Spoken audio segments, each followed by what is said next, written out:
ನಮಸ್ತೆ ಸ್ನೇಹಿತರೆ, ಹೇಗಿದ್ದೀರಾ? ಎಲ್ಲರೂ ಚೆನ್ನಾಗಿದ್ದೀರಾ ಅಂತ ಭಾವಿಸ್ತೀನಿ. ನವರಾತ್ರಿ ಹಬ್ಬದ 8ನೇ ದಿನಕ್ಕೆ ನಾವು ಕಾಲಿಡ್ತಾ ಇದ್ದೀವಿ. ಸೊ ಈ ಒಂದು 8ನೇ ದಿನದಲ್ಲಿ ನಾವು ಯಾವ ದೇವಿಯನ್ನು ಆರಾಧನೆ ಮಾಡ್ತೀವಿ, ಸೊ ಅದರ ಒಂದು ಮಹತ್ವ ಏನಿದೆ ಅಂತೇಳಿ ನಾನು ಇವತ್ತಿನ ವಿಡಿಯೋದಲ್ಲಿ ತಿಳಿಸ್ಕೊಡ್ತೀನಿ ಸ್ನೇಹಿತರೆ. ಅದಕ್ಕಿಂತ ಮುಂಚೆ ಯಾರೆಲ್ಲ ನನ್ನ ಚಾನಲ್ ಇನ್ನೂ ಸಬ್ಸ್ಕ್ರೈಬ್ ಮಾಡ್ದಲೇ ನೋಡ್ತಾ ಇದ್ದೀರಾ, ಪ್ಲೀಸ್ ಸಬ್ಸ್ಕ್ರೈಬ್ ಮಾಡಿ, ಸಪೋರ್ಟ್ ಮಾಡಿ ಅಂತ ಹೇಳ್ತೀನಿ.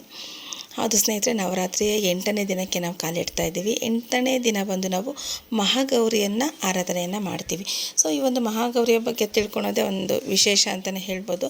ಅವತ್ತು ಬಂದು ನಾವು ನವಿಲು ಹಸಿರು ಬಣ್ಣದ ಒಂದು ವಸ್ತ್ರವನ್ನು ಧರಿಸಿರ್ತಾರೆ ದೇವಿಗೆ. ನಾವು ಸಹ ಅದೇ ಬಣ್ಣದ ವಸ್ತ್ರವನ್ನು ಧರಿಸಿ ಪೂಜೆಯನ್ನು ಮಾಡೋದು ತುಂಬ ವಿಶೇಷವಾದ ಫಲವನ್ನು ಕೊಡುತ್ತೆ ಅಂತ ಹೇಳ್ತಾರೆ. ಸೊ ಅದರಲ್ಲೂ ದೇವಿಯ ಹೆಸರು ಮತ್ತು ಮಹತ್ವ ಏನಪ್ಪ ಅಂತೇಳಿದ್ರೆ, ನವರಾತ್ರಿಯ 8ನೇ ದಿನ ಬಂದು ಮಹಾಗೌರಿ ದೇವಿಯನ್ನು ಪೂಜಿಸ್ತೀವಿ. ಈ ದಿನದ ದೇವಿ ಪಾರ್ವತಿ ದೇವಿಯ ಶಾಂತ ಮತ್ತು ಸೌಮ್ಯ ಹಾಗೂ ಗಂಭೀರ ರೂಪ ಅಂತಲೇ ಕರೀತಾರೆ. ಮಹಾಗೌರಿ ಶುದ್ಧತೆ, ಶಾಂತಿ, ಭಕ್ತಿ ಮತ್ತು ದೀರ್ಘಾಯುಷ್ಯಕ್ಕೆ ಸಂಕೇತ ಅಂತಲೇ ಹೇಳ್ತಾರೆ. ಸೊ ಅದಾಗಿ ನೆಕ್ಸ್ಟ್ ಇನ್ನೊಂದು ವಿಚಾರ ಏನಪ್ಪ ಅಂತೇಳಿದ್ರೆ, ಈ ದಿನದ ಪೂಜೆಯಿಂದ ನಮಗೆ ಪಾಪಗಳು ಕ್ಷಯಿಸಿ ಮನಸ್ಸಿಗೆ ಶಾಂತಿ, ಐಶ್ವರ್ಯ ಮತ್ತು ವಿವಾಹ ಸೌಭಾಗ್ಯವನ್ನು ದೊರೆಯುತ್ತೆ.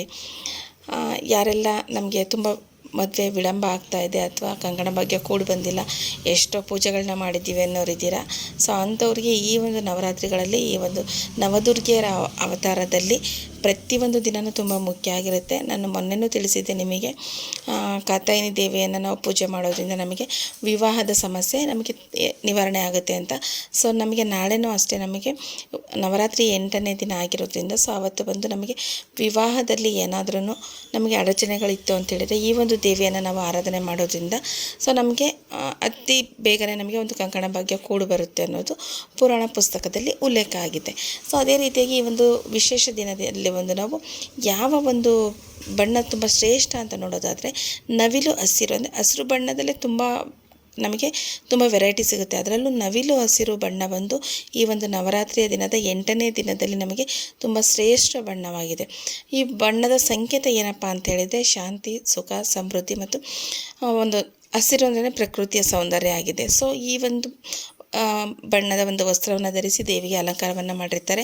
ಸೊ ಮನೆಯಲ್ಲಿ ಪೂಜೆ ಮಾಡ್ತಕ್ಕಂಥ ಮಹಿಳೆಯರು ಸಹ ಇದೇ ಒಂದು ಬಣ್ಣದ ವಸ್ತ್ರವನ್ನು ಧರಿಸಿ ಪೂಜೆಯನ್ನು ಮಾಡೋದ್ರಿಂದ ಹೆಚ್ಚಿನ ಫಲಗಳು ಸಿಗುತ್ತೆ. ಸೊ ದೇವಿಗೆ ಬಂದು ಆ ಒಂದು ದಿನ ಬಂದು ನಾವು ವಸ್ತ್ರ ಆಗಿರ್ಬೋದು, ಹೂ ಮಾಲೆ ಆಗಿರ್ಬೋದು ಅಥವಾ ವಸ್ತ್ರದ ಅಲಂಕಾರ ಆಗಿರ್ಬೋದು ಮಾಡೋದ್ರಿಂದ ದೇವಿ ಹೆಚ್ಚು ಪ್ರಸನ್ನಳಾಗ್ತಾಳೆ. ಇನ್ನು ಯಾವ ಹೂವನ್ನು ನಾವು ಮುಡಿಸ್ತೀವಿ ಈ ಒಂದು ದೇವಿಗೆ ನವರಾತ್ರಿ 8ನೇ ದಿನದಲ್ಲಿ ಅಂತ ನೋಡಿದರೆ, ಮಲ್ಲಿಗೆ ಹೂವು ಅಂದರೆ ಬಿಳಿ ಹೂವು ಇರುತ್ತಲ್ವ, ಅದು ಆಗಿರ್ಬೋದು ಅಥವಾ ಕಮಲದ ಹೂವು ಆಗಿರ್ಬೋದು ಅಥವಾ ನಂದಿ ಬಟ್ಟಲು ಆಗಿರ್ಬೋದು.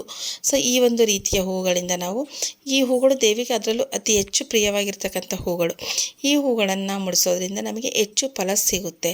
ಮತ್ತು ಇನ್ನೊಂದು ತುಳಸಿನ ಸಹ ಈ ಒಂದು ದೇವಿಗೆ ಅರ್ಪಣೆಯನ್ನು ಮಾಡ್ತಾರೆ. ಸೊ ಹೂವನ್ನು ನಾವು ಭಕ್ತಿಯಿಂದ ಅರ್ಪಿಸೋದ್ರಿಂದ ದೇವಿ ಪ್ರಸನ್ನಳಾಗ್ತಾಳೆ.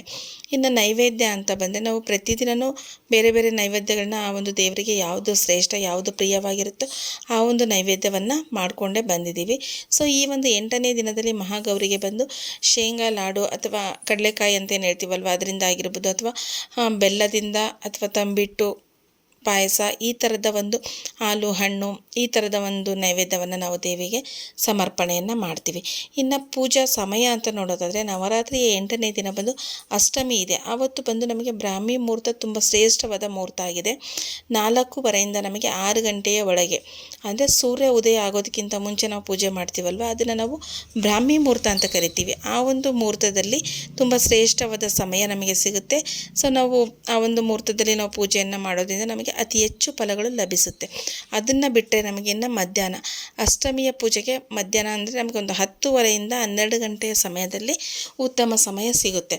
ಅದಾದ ನಂತರ ನಾವು ನಿನ್ನೆ ಮೊನ್ನೆ ಎಲ್ಲ ಏನು ಮಾಡಿದ್ವಿ, 6ನೇ ದಿನ 7ನೇ ದಿನದಲ್ಲಿ ಬಂದು ನಮಗೆ ಬೆಳಗ್ಗೆ 8:00 ಸಮಯ ಸಿಕ್ಕಿತ್ತು. ಬಟ್ ನಾಳೆ ಅಷ್ಟಮಿಯ ದಿನ ಬ್ರಾಹ್ಮಿ ಮುಹೂರ್ತ ಬಿಟ್ಟರೆ ನಮಗೆ 10:30 ಮುಹೂರ್ತನೇ ಸಿಗ್ತಾ ಇದೆ.